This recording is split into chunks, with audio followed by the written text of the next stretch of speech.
भोपाल में मई की उमस भरी शाम अभी ढलने को ही है। हालांकि दोपहर की तपिश से कुछ राहत मिली थी, फिर भी लोग बहुत जरूरी काम से ही घर से निकल रहे थे। ऐसे ही जरूरी काम की तरह सैकड़ों लोगों का हुजूम उमड़ पड़ा था भारत भवन के प्रांगण में। लोग जाने माने रंगकर्मी शेखर सेन का गोस्वामी तुलसीदास पर आधारित सांगीतिक नाटक देखने पहुंच रहे थे। इस एकल नाटक में तुलसीदास अपनी जुबानी अपनी कहानी बताते हैं। कैसे उस दौर में ईश्वर को आम जन के लिए सुलभ करने की उनकी कोशिश यानी जनबोली में रामचरितमानस की रचना से कैसे पुरातन पंडितों का विरोध झेलना पड़ा था।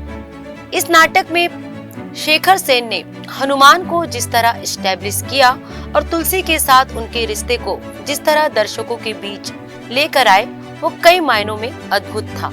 शेखर सेन अभिनेता के साथ ही शानदार गायक भी हैं।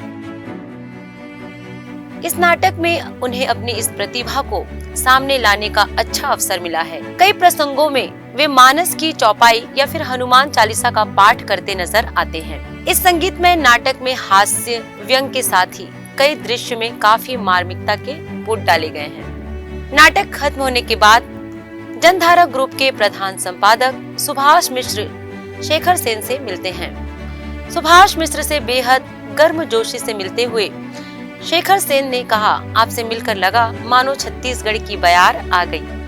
अपनी माटी की याद, उसकी खुशबू इंसान कभी नहीं भूल सकता। इसे देखकर लगा कि शेखर सेन बड़े रंगकर्मी के साथ ही बेहद सहज इंसान है। किसी नाटक के लिए इस तरह की दीवानगी बताती है कि मध्य प्रदेश की राजधानी में नाट्य कला को सर आंखों में बैठाने वालों की तादाद बहुत ज्यादा है।